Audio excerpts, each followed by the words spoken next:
Hey, Zoran May's been a ways away for a while, taking some much needed time with my old friend and yours, Tony Clifton, who's actually taught me a great deal about stuff like editing videos good and using correct nouns instead of not or So today we're going to take a sneak peek under the hood at my favorite two contributions to this here song, Xenimal Kingdom, which actually weighed in at a staggering 57 completely unnecessary tracks. I probably could have condensed it down to 30. God bless Ableton, who cares? Because that's what endless track stacking can do for you and your crew if you want to.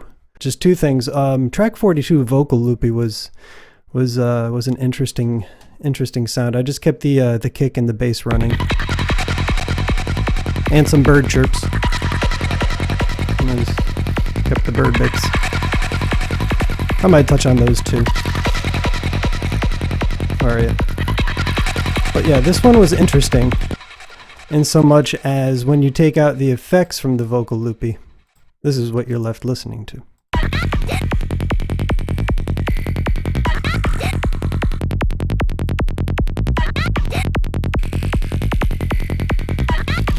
Which isn't terribly exciting. What I did to the samples, alright. I raised the pitch of all of them to some distinct extent. So if I put them back to where they were, they take on an unnecessarily masculine tone.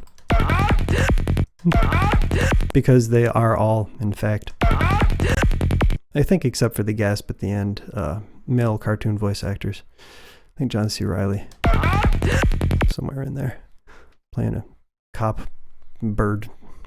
So when, even with my dope as a dream on stilts effects rack that just extends from here to infinity, and I should probably cover to some extent, this is what it would sound like. I mean, dear God! You know, I mean, by comparison to what follows.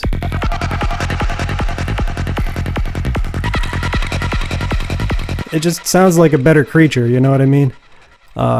Puts more of a effeminate or youthful thing. Oddly enough, without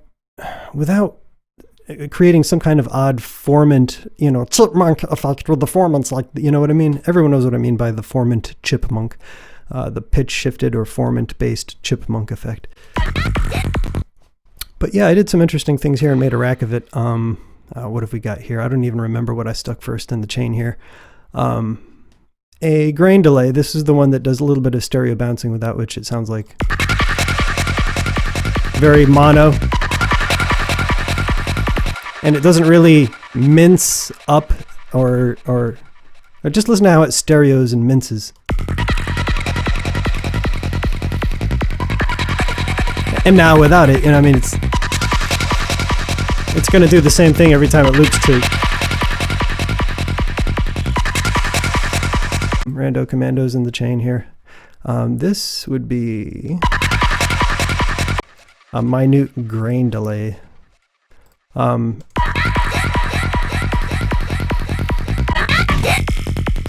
we definitely want that EQ. Listen to all that lows and bass. So yeah, this is what that delay was doing. The crew cut was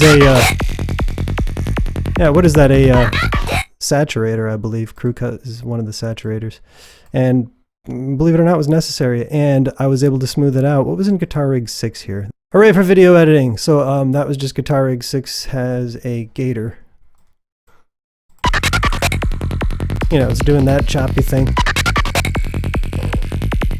And Serum Effects, what was it doing?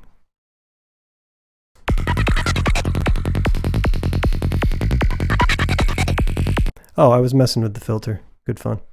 Keep that around. Why not? Oh, a Transient Master to bring out some sustain. Quite a bit of sustain, actually. So that was... Transient Master is really cool like that. I left everything else, but it can do really cool things that are similar to a maximizer, the Transient Master, if you mess with the sustain. Good for... you want to bring out the beefiness of a drum track or the ambient reverb or slapback or whatever you can catch from the room. It just really kind of does a compression related thing. Moving on down to 51, which is Inside Piano. This was super freaking neat. Check it out. That's super great. So I have a lot of automation going on here. Pay no attention to the reverb dry wet. That just comes and goes sometimes and washes away. Track volume. Arpeggiator device on and off was necessary at times or not.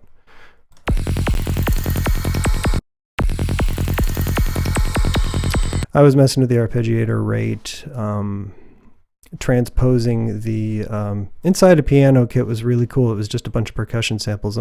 A lot of good favors were done by a lot of these effects. To create a grouping and turn off all the effects at once like I did. Highlight all of the tabs overhead, Control All, and then you can hit Control G to create a group of them. You can turn them all off altogether.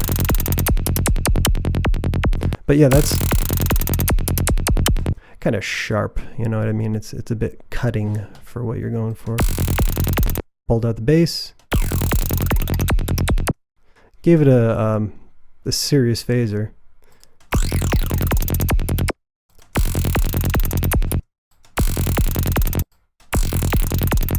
Stereo vibrato did a neat thing, coupled with the double ether.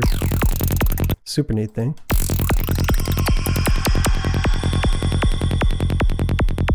Alien Landscapes has its own phaser flanger, hybrid reverb, good stuff. Compressor, limiter.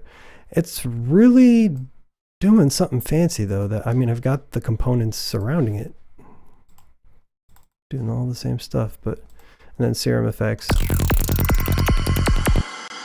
That I use just a hyper, like a dimension expander thing.